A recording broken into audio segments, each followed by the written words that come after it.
আসসালামু আলাইকুম ওয়া রাহমাতুল্লাহি ওয়া বারাকাতুহু। মিস্টার ফখরুল ইসলাম আলমগীর সাহেব রাষ্ট্রপতি হয়েছেন দলের পক্ষ থেকে। সারা বিশ্বে যারা বিএনপির লোকজন আছে তাকে বাহবা জানাচ্ছেন। আমরা যেমন তাদের রাষ্ট্রপতি, এমন তাদের পাবলিক, এমন তাদের দল। তা না হইলে এই মিস্টার ফখরুল ইসলাম আলমগীর তার রাজনীতির জীবনে দেশের জন্য কি করছে, জনগণের জন্য কি করছে, কি ইনসাফমূলক করছে, কি ভারতের বিরুদ্ধে বলছে, ভাই বলেন তো দেখি। তার আমল নামায় কোথায় একটু সস্যা পরিমাণ আছে আমাকে বলেন। নাই। এটা আমি হলফ করে বলতে পারি। আমি এই দলটার সাথে 40 বছর জড়িত। লন্ডনে তার সাথে দেখা হয়েছিল, কথা হয়েছিল, আধা মিনিট হাই এলো কথা হয়েছে। এর কি কোয়ালিটি আছে? তার কি কোনো ইন্টারন্যাশনাল ফেসবুকও আছে যে বিদেশে গিয়ে একটা স্টেজে দাঁড়াইয়া, জাতিসংঘে দাঁড়াইয়া বা কোথায় গিয়ে দাঁড়াইয়া একটা বক্তব্য দিব? তার কোনো গ্রহণযোগ্যতা আছে?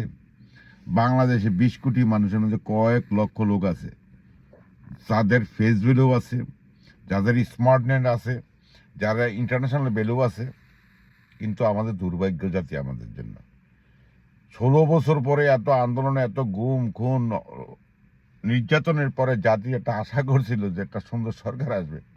কিন্তু ওই সরকারের মধ্যে আছে কে জানেন? নুরা পাগলা, রাশিদ দা, ফখরুল্লাহ প্রেসিডেন্ট মারিচতি। সালা রে ভাই এই দুঃখ কার কাছে কইব?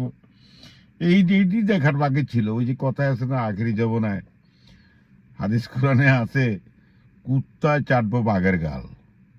একটা রাষ্ট্র, একটা বিশাল ব্যাপার, একটা টাউট বাটফার ভারতের দালালে বানাইছে রাষ্ট্রপতি রে ভাই। এই দুঃখ কার কাছে কম? কারণ দেশে এই বিএনপি তারেক রহমানের রুচির দুর্ভিক্ষ চলছে। দুর্ভিক্ষ যাকে বলে, দুর্ভিক্ষ।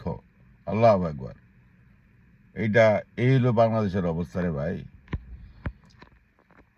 যাক, বিএনপি এইভাবেই চলবে। সব চোর চোরটা গুন্ডা বদমাস ব্যাংক লুটার দিয়ে বিএনপি সরকার গঠিত হয়েছে। বাংলাদেশ জিন্দাবাদ, ইনকলাব জিন্দাবাদ।